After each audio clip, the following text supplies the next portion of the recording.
ડીસા માર્કેટયાર્ડમાં શેષના મામલે છેલ્લા 5 દિવસથી 9 ટેકાના ભાવેના ખરીદ કેન્દ્રો બંધ કરાતા ખેડૂતો મુશ્કેલીમાં મુકાયા। જિલ્લામાં ચાલુ સિઝનમાં ખેડૂતોએ મોટા પ્રમાણમાં મગફળીનું વાવેતર કર્યું હતું। બનાસકાંઠા જિલ્લામાં આ વર્ષે સૌથી વધુ મગફળીનું વાવેતર એ ડીસા તાલુકામાં થયું હતું, જેને લઈ કેન્દ્ર સરકાર દ્વારા ટેકાના ભાવે ડીસા માર્કેટયાર્ડ ખાતે ખરીદી કેન્દ્રો શરૂ કરાયા હતા। પરંતુ માર્કેટયાર્ડ ખરીદી કેન્દ્રોના શેષના મુદ્દે વિવાદ સર્જાતા છેલ્લા 4 દિવસથી ડીસા માર્કેટયાર્ડ 9 કેન્દ્રો બંધ પડ્યા છે, જેના કારણે ખેડૂતો છેલ્લા 5 દિવસથી મગફળીના પાકને લઈ ચિંતામાં મુકાયા છે। બનાસકાંઠા જિલ્લામાં આ વખતે ચોમાસાની સિઝનમાં ખેડૂતોએ સારા ભાગની આશાએ મોટા પ્રમાણમાં મગફળીનું વાવેતર કર્યું હતું। ખાસ કરી ડીસા તાલુકાના આ વખતે સમગ્ર રાજ્યમાં સૌથી વધુ મગફળીના પાકનું વાવેતર ખેડૂતોએ કર્યું હતું, જેને લઈ રાજ્ય સરકાર દ્વારા એપીઓના માધ્યમથી ટેકાના ભાવે મગફળી ખરીદીની શરૂઆત કરી હતી। ડીસા ખેતીવાડી ઉત્પન્ન બજાર સમિતિ માર્કેટયાર્ડમાં પણ કેન્દ્ર સરકાર દ્વારા ટેકાના ભાવે ખરીદી માટે 9 કેન્દ્રો શરૂ કરાયા હતા, જેમાં ખેડૂતોએ ઓનલાઈન રજીસ્ટ્રેશન કરાવ્યા બાદ પોતાની મગફળી લઈ સરકારના ટેકાના ભાવે આપવા માટે પહોંચ્યા હતા। જે શરૂઆતના દિવસોમાં તો ખરીદી સારી રીતે ચાલી રહી હતી, પરંતુ જે પ્રમાણે છેલ્લા 5 દિવસથી ડીસા માર્કેટયાર્ડ અને ખરીદી કેન્દ્રના સંચાલકો વચ્ચે જે શેષ મામલે વિવાદ ચાલી રહ્યો છે, તેને લઈ ખેડૂતો મુશ્કેલીમાં મુકાયા છે। કારણ કે છેલ્લા 5 દિવસથી માર્કેટયાર્ડ દ્વારા જે ખરીદ કેન્દ્ર પર શેષની માંગણી કરવામાં આવી છે, તેને લઈ તમામ 9 ખરીદ કેન્દ્રો હાલમાં બંધ કરી દેવામાં આવ્યા છે, જેના કારણે માર્કેટયાર્ડમાં આવેલા અનેક ખેડૂતો પોતાના મગફળીના પાકને લઈ અટવાયા છે। 5 દિવસથી કેન્દ્રો બંધ હોવાને કારણે એક પણ ખેડૂત જેમને ખરીદી માટે મેસેજ પહોંચી ગયા છે, તે તમામ ખેડૂતો હાલ ટ્રેક્ટર અને અન્ય સાધનો વડે માલ લઈ અને માર્કેટયાર્ડમાં ઉભેલા જોવા મળી રહ્યા છે। ખેડૂતો પણ માંગ કરી રહ્યા છે કે 5 દિવસથી જ ખરીદ બંધ થઈ છે, તેના કારણે ભાડેથી લાવેલા વાહનોના ભાડા ખેડૂતો પર ચડી રહ્યા છે, જેના કારણે ખેડૂતોને નુકસાન થઈ રહ્યું છે। બીજી તરફ સરકાર દ્વારા જે ટેકાના ભાવે ખરીદી કરવામાં આવે છે, તે મગફળીનું તેમને પેમેન્ટ થતા અત્યારે ખેડૂતોના તમામ કામકાજ અટવાઈ ગયા છે। ત્યારે માર્કેટયાર્ડ અને ખરીદી કેન્દ્રના સંચાલકો તાત્કાલિક ધોરણે જે શેષનો વિવાદ ચાલી રહ્યો છે, તેનો અંત લાવે અને તાત્કાલિક ધોરણે ટેકાના ભાવે મગફળીની ખરીદી શરૂ કરવામાં આવે। સમગ્ર રાજ્યમાં અત્યારે સારી રીતે સરકારી ટેકાના ભાવે મગફળીની ખરીદી ચાલી રહી છે, પરંતુ રાજ્યમાં એકમાત્ર ડીસા માર્કેટયાર્ડ છે કે જ્યાં છેલ્લા 5 દિવસથી સરકારી ટેકાના ભાવે મગફળીની ખરીદી બંધ પડી છે, જેનું મુખ્ય કારણ છે કે માર્કેટયાર્ડ દ્વારા જે ખરીદી કેન્દ્રો પર શેષની માંગણી કરવામાં આવી, તેના કારણે જ અત્યારે માર્કેટયાર્ડના તમામ ખરીદ કેન્દ્રોના 9 સેન્ટરો બંધ જોવા મળી રહ્યા છે।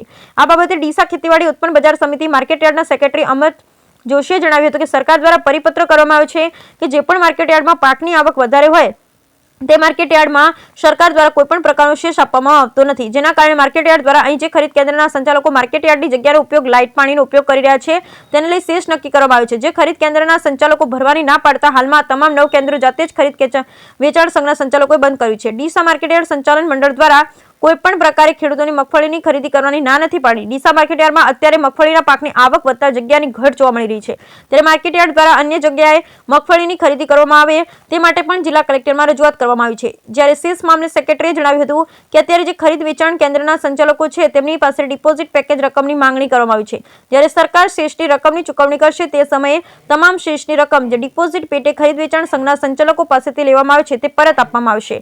ડીસા માર્કેટયાર્ડમાં અત્યારે શેષના મામલે ખરીદ વેચાણ સંઘના સંચાલકો અને માર્કેટયાર્ડ વચ્ચે વિવાદ ચાલી રહ્યો છે, જેના કારણે અસંખ્ય ખેડૂતો મગફળીના પાકને લઈ અટવાયા છે।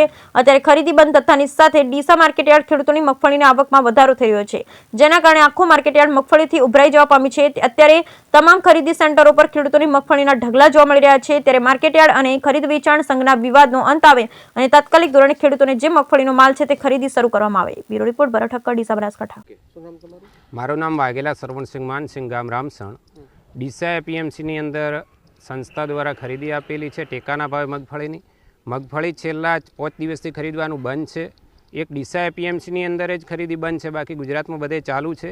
સરકારનો પ્રશ્ન અને એપીએમસીનો શેષનો પ્રશ્ન છે, ખેડૂતોનો પ્રશ્ન નથી। ખેડૂતોને કેમ હેરાન કરવો છો? ખેડૂતોને તત્વરિત ચાલુ કરો મગફળી ખરીદવાની અને મેસેજ છોડો। છેલ્લા 4-5 દિવસથી મેસેજ છોડતા નહીં, ખેડૂતો અહીંથી ટોલા લઈને પરત જાય છે અને અમુક ટોલા ભરેલા પડ્યા છે લાયલા। એક બાજુ વાવેતરનો સમય છે અને ખેડૂતો હેરાન થાય છે, મગફળી સૂકમાં જાય છે, પડી રહે તો મગફળી સૂકમાં જાય છે, તો નુકસાન કોણ આપશે? શેષનો પ્રશ્ન સરકારનો અને એપીએમસીનો છે, ખેડૂતોનો નથી।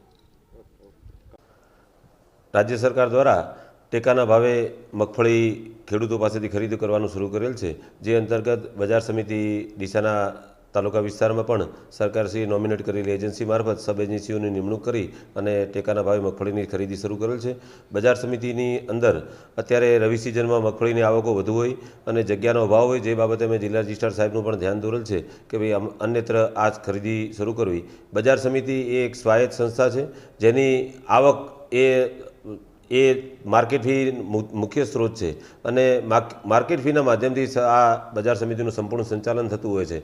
જો માર્કેટ ફીની આવક બંધ થઈ જાય તો બજાર સમિતિનું સંચાલન કરવું, વહીવટી કામગીરી કરવી એ અતિ ગંભીર પ્રશ્ન ઉપસ્થિત કરે તેવી બાબત છે. સરકારશ્રીને આ બાબતે અમે બજાર સમિતિને માર્કેટ ફી ચૂકવવા માટે રાજ્યની 224 એપીએમસીઓએ સરકારશ્રીને ઈમેલ દ્વારા અને લેટર દ્વારા સરકારશ્રીને પણ જાણ કરેલી છે. સરકારશ્રીએ આ સંબંધે એક ગાઈડલાઈન પણ બહાર પાડી છે, જેના મુદ્દા નંબર 11થી એ વાત સ્પષ્ટ કરેલ છે કે જે એપીએમસીમાં આવકની જગ્યાનો અભાવ હોય અથવા જગ્યા સકડામણ હોય તો અન્ય જગ્યાએ પણ એ લોકો કરી શકે છે. જે અંતર્ગત અમે એજન્સીઓને પણ જણાવી દીધું છે કે ભાઈ બજાર સમિતિમાં રવિ સિઝનની આવક છે અને વ્યવસ્થા થઈ શકે તેમ ન હોય અન્યત્ર આ ખરીદીનું કામકાજ શરૂ કરવું.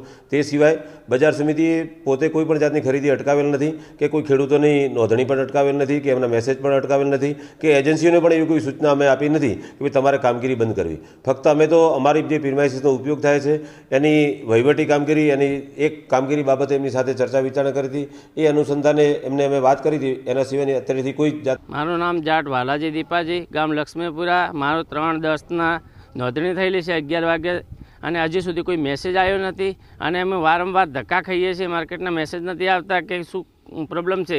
પછી જાણવા મળ્યું કે માર્કેટ અને સંઘને કે શેષમાં કોઈ આનાકાની છે, એટલે શેષના કારણે કોઈ ગ્રાહકોને મેસેજ છોડતા નથી અને છેલ્લા 4-5 દિવસથી બંધ છે. કોઈ ખેડૂતોનો કોઈ માલ લેતા નથી.